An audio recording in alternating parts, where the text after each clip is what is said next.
Chapter 4, Part 5. The Yule.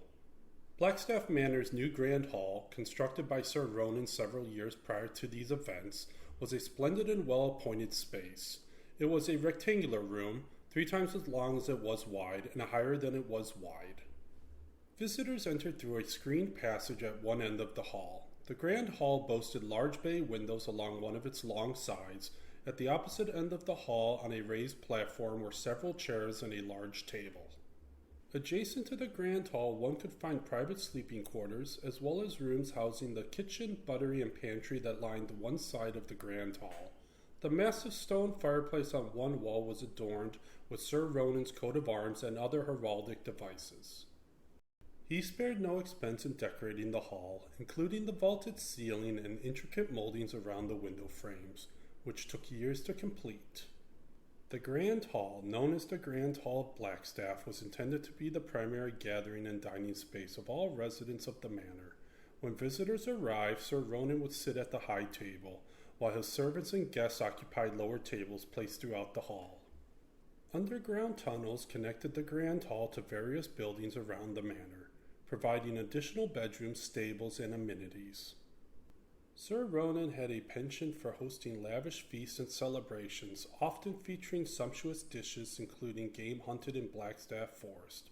For this reason, a sizable kitchen was located adjacent to the Grand Hall, where servants and cooks tirelessly prepared food throughout the day for Sir Ronan and his guests. On the first floor of the manor, Sir Ronan's solar room was where he spent most of his time when not in the Grand Hall. This room boasted a large fireplace, a grand bed, and windows that overlooked the Grand Hall, allowing Sir Ronan to keep an eye on proceedings even in his absence. One early Christmas Eve morning, Sir Ronan was in his solar room when his nephew and several men entered the Grand Hall, accompanied by a young girl whom he did not recognize. He couldn't help but wonder if this was a Christmas gift intended for him. As the Yule festivities commenced within the Grand Hall of Blackstaff Manor, Sir Ronan gathered all the men from the surrounding area for a grand celebration. The sun had dipped low in the sky, and his 22-year-old nephew was just stirring from a night of heavy drinking.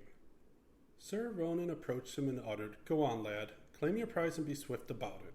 His gaze then shifted towards the kidnapped girl, who sat in a corner of the Grand Hall, a silent and captive presence amidst the revelry.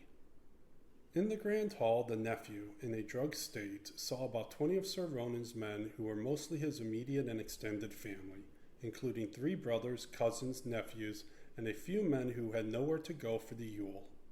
He asked his uncle if the festivities had started already. Sir Ronan replied that they had not, but they anticipated having to return the kidnapped girl soon. He suggested that the nephew take her up to his bedchambers and have his way with her before they gave her back. Sir Ronan had a special affinity for having his way with young girls, but he was even more interested in young boys. This habit had plagued him his entire adult life, and intensified when he moved into Blackstaff Manor. Sir Ronan did not care who the kidnapped girl was related to. He felt unstoppable at the height of his reign, and believed that no one could do anything to him. He thought it was his right to do as he pleased when it pleased him. Sir Ronan and his guests pleased themselves with the kidnapped girl that night, and he believed he had a right to her, as decreed by King Edward II, King of England. Nothing was off limits for him, and he had an unquenchable thirst.